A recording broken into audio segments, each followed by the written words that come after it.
What's going on, guys? Bexio back, and today we got a brand new video with Terra. Luna. The stable coin for Luna is actually not so stable and actually could have meant a massive problem for the entire crypto market and Bitcoin in specific. But if Bitcoin goes down, everything goes down. So they had a lot of impacts on that. But the biggest problem with Terra Luna is that the stable coin is not so stable. So if we look at the stable coin right here, we can just look at this and just tell me what's wrong with this picture. It is not at $1. It is at 91 cents. A stable coin is supposed to be pegged $1 to one coin. It's not at that. So this is not great for stable coins. And this also opens the door to maybe more regulation or SEC involvement and stuff, because they've been going after stable coins way harder than they've been going after anything like Bitcoin or Ethereum, any of that. It's been stable coins because of things like this where people don't know how it works. And even people that kind of understand how it works still have no idea how it works. So this is why people are nervous with, or the SEC and regulators are nervous with stable coins, because whatever they're backed by, is it actually one-to-one with the dollar? So we know Terra had a backing with Bitcoin. They had like $3 billion in Bitcoin that backed it, but Bitcoin got volatile. And this is, a result of some volatility and not having enough of other things, of probably straight up dollars to back their currency. So you see, it got really, really bad where it went underneath 70 cents to the dollar for a stable coin. So a lot of things were collapsing. And even if we just look at Luna itself, so we can look at like Bitcoin and stuff, except for the week down 16%. So 16, 15%, that would be what you could expect the majority of coins to be at. Maybe 20%, you say that's just more volatile. But if you look at Luna, which is the Terra is the stable coin for Luna, then we can see that right here, number 14, they're down 47% for 24 hours and 70% for the week. It is collapsed 70% because of all this drama going on and people losing faith. That's the biggest thing with any stable coin. If people lose faith that it's actually a stable coin, then you have a massive problem on your hands. Then your coin becomes not so stable. So we can see Terra's up here, number 10. I mean, maybe it repegs, maybe it gets back this type of faith that people can say, it repegged, it's good, it's doing whatever. But something happened to Tether in 2018 where it depegged, and there was a lot of talks about it. And we can see Tether, is what, number 3 right now? So Tether regained everything, and I don't think people trust Tether at all, but it's number 3 and has $134 billion in volume for 24 hours. So people are still using Tether. So maybe Luna, UST completely rebounds and nothing has to worry. But this massive downside move on Bitcoin, Ethereum in the market could have been accelerated by them because they were sending or selling massive amounts of Bitcoin. And we can see that with something like this right here with Will Clemente showing that 34,720 Bitcoin left the Luna Foundation guards holding in the last 24 hours. So this was yesterday when everything was going on. It was all getting crazy. And it's had the value of just over $1 billion. So that's $1 billion of selling pressure on the market is very hard to absorb. So that could have accelerated a move down, got more liquidations, pushed the move down even further. So we can see kind of them desperately trying to get the peg back, and selling Bitcoin is how they're going to try and do that. So hopefully they don't have to sell all their Bitcoin. Hopefully it works out for them. I don't think some people are hoping they fail, but if hopefully they can fix this, kind of get everything back on track, so to minimize the pain from everyone that was felt by everyone involved in Luna and Terra and all that.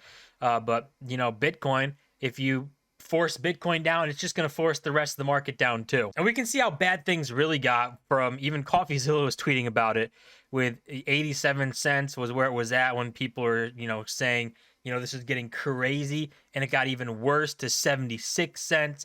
And we saw from the chart that it got even worse than that, where it went to 68 cents per Terra, or per Terra, which is crazy. This is a stable coin that lost a third of its value, which is not good at all for any liquidity, for anything.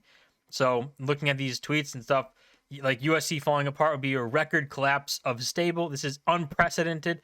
Technically, it's not unprecedented because Tether did have a depegging from their dollar peg, and they had problems, but they've ended up fixing it. So who is to say USD can't fix it? Even to show just how insanely bad it got, we got to under 65 cents per Terra, which is already ridiculous. Massive plunge. If you were in Terra, if you were holding this as a stable coin and you just randomly lost a third of your value, basically, or almost 40% of your value, if you were thinking that it's supposed to be stable, I mean, that can just be crazy for everybody involved. But, you know, this stable coin, so not so stable coin, dumping Bitcoin to try and serve the peg. And they had one more thing up their sleeve, trying to reserve the peg of the dollar, and that is the plunge protection team. Good old Binance. So we did see some people coming out and talking Binance is price fixing the Terra Ponzi while restricting withdrawals, plunge protection team. So there were people saying this was a message they were getting, that price cannot be less than 70 cents to sell your Terra. So people are coming on saying, you know, this is something that the big exchanges, Binance, the biggest exchange in the world, was doing to try and protect Terra from going to zero, because it looked like it was collapsing and there was almost nothing they can do. But they stopped withdrawals, and then they stopped you from being able to sell Terra under 70 cents. So I probably, they shouldn't have done that. If this did happen, there's a lot of sources saying that this did happen, but if it did, they probably shouldn't have done that. That's not really a free market at that point.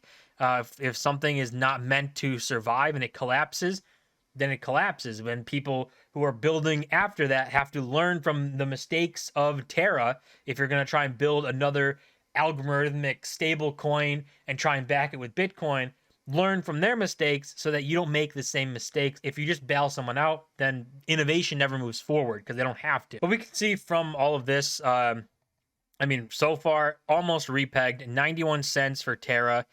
Good for people who are involved in it. I mean, I guess if you could have bought Terra at 69 cents or 65 cents or 70 cents, then it'd be, you'd actually make money on a stable coin, which is crazy already. But, you know, seeing if the plunge protection team works out, if they can peg to $1 to dollar, and if they continue with their Bitcoin strategy here, where we can see their wallet, obviously, you know, moving up. They had like almost 80,000 Bitcoin in their Luna Foundation wallet, and we see the massive move down and trying to sell Bitcoin. But if this does work, I mean, we'll see if more coins try and back their coin with Bitcoin.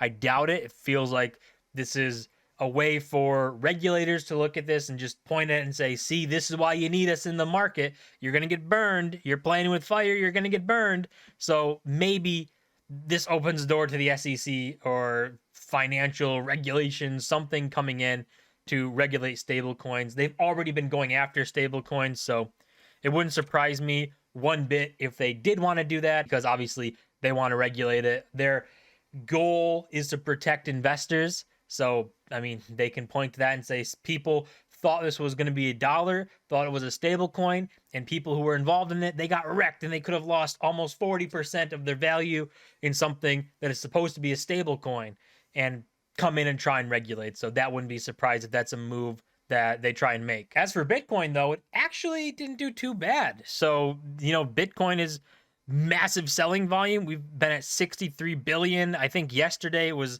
like 70 billion, $75 billion in volume. So massive amounts of volume, massive amounts of activity going on. And we dropped under 30K for a little bit, but I mean, this is all right. You know, nothing crazy. We've all survived the Luna selling of over $1 billion on the market.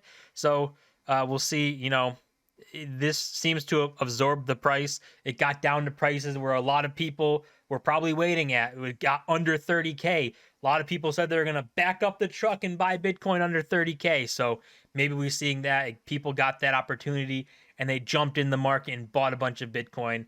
I mean, the price is 31.3 right now, so already kind of going up. And so far, we've survived that. Another event that Bitcoin gets to survive. Short term, lots of things can happen, but ultimately, throughout history, Bitcoin has survived them all, and none of them have made a big impact. So Terra, the stable coin, not so stable, maybe opening the door to regulation. We'll see how it all plays out, and if they can repeg, hopefully they can, and hopefully, all the other stable coins can learn from this, and everything can just kind of move forward and continue innovating. But we'll see if regulators step in and point to this as an example as to why they need to be involved, which they probably will. But that's going to do it for this video. As always, don't forget to smash the like button and subscribe. We're on the road to 1,000 subscribers. And I'll see you guys in my next video.